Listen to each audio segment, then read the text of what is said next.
అయోధ్యలో ఇవాళ రామ మందిర నిర్మాణం జరిగింది అంటే దానికి కారణం సుప్రీంకోర్టులో వాదించినటువంటి ఈ అంధుడైనటువంటి స్వామీజీ.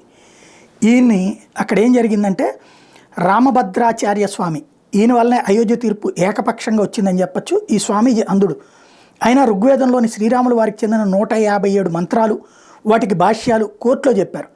అందులో ఉండి వేదాలు చెప్పడంతోనే అక్కడ వాళ్ళు ఆశ్చర్యపోయారు.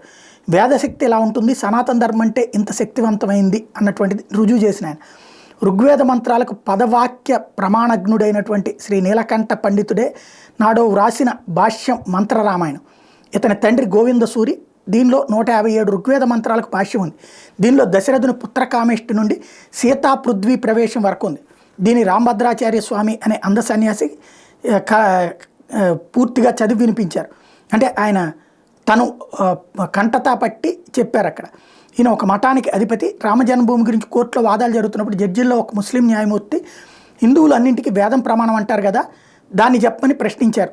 దాంట్లో ఎక్కడన్నా రామాయణం ఉందని. అప్పుడే స్వాముల వారిని తీసుకొచ్చి సాక్ష్యం ఇప్పించారు. ఈ అంధస్వామి అనర్గళంగా ఋగ్వేద మంత్రాలు చదువుతూ దాని భాష్యం చెబుతూ రామకథని వివరిస్తుంటే జడ్జీలంతా కూడా ఆశ్చర్యపోయారు. అంధుడు పుస్తకం మనిషి అవసరం లేకుండా అతి ప్రాచీనమైన ఋగ్వేద మంత్రాలు, దాని భాష్యం, రామకథ వివరించడం అన్నటువంటిది అందరినీ ఆశ్చర్యపరిచింది. దాని తీర్పులో అది ఒక కీలకమైన ఘట్టమైంది.